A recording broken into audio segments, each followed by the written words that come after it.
No course in esoteric astrology would be complete without meeting Alice Ann Bailey, the woman through whom most of this framework was transmitted.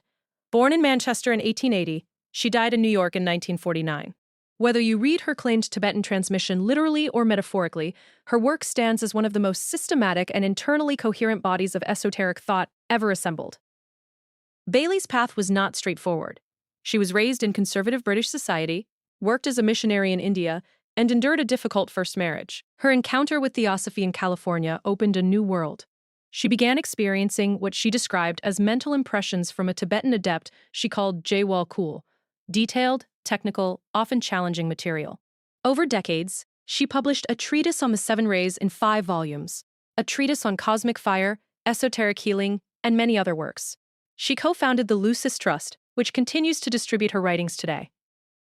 For astrology students, the most important text is Esoteric Astrology, the 3rd volume of A Treatise on the Seven Rays.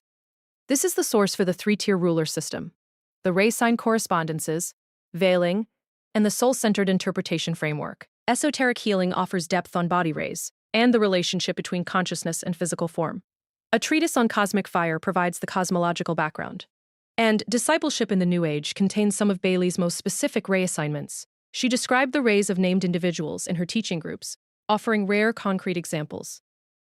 Bailey's work sits within what the tradition calls the Ageless Wisdom, a stream that includes H.P. Blavatsky's Theosophy, Annie Besant, Charles Leadbeater, and later interpreters like Michael Robbins, whose Tapestry of the Gods remains the most thorough academic treatment of Bailey's ray system. The tradition claims continuity with older wisdom streams, Neoplatonism, Rosicrucianism, the Kabbalah. Whether or not you accept those lineage claims, Bailey's synthesis is remarkable for its internal consistency and its practical applicability to the birth chart. It is worth naming both the power and the limitations of this framework honestly. The power. Bailey's system gives astrology an evolutionary dimension it lacks in most traditional approaches. The birth chart becomes not just a map of character, but a record of the soul's journey and a compass for its direction. The limitation. This is transmitted material, not empirical science. The ray assignments, the cycle dates, the specific interpretive choices. These are Bailey's transmission, not verified research. Hold the framework with both reverence and discernment. Use what illuminates. Question what confuses. Let it serve understanding, not replace it. To summarize, Alice Bailey transmitted over 20 volumes of esoteric philosophy between 1919 and 1949. The core text for astrology students is Esoteric Astrology, Volume 3 of A Treatise on the Seven Rays.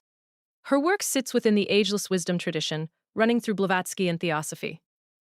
Later interpreters like Michael Robbins provide valuable academic treatments, and the framework deserves both deep respect and personal discernment. It is a starting point for soul-centered inquiry, not a final authority.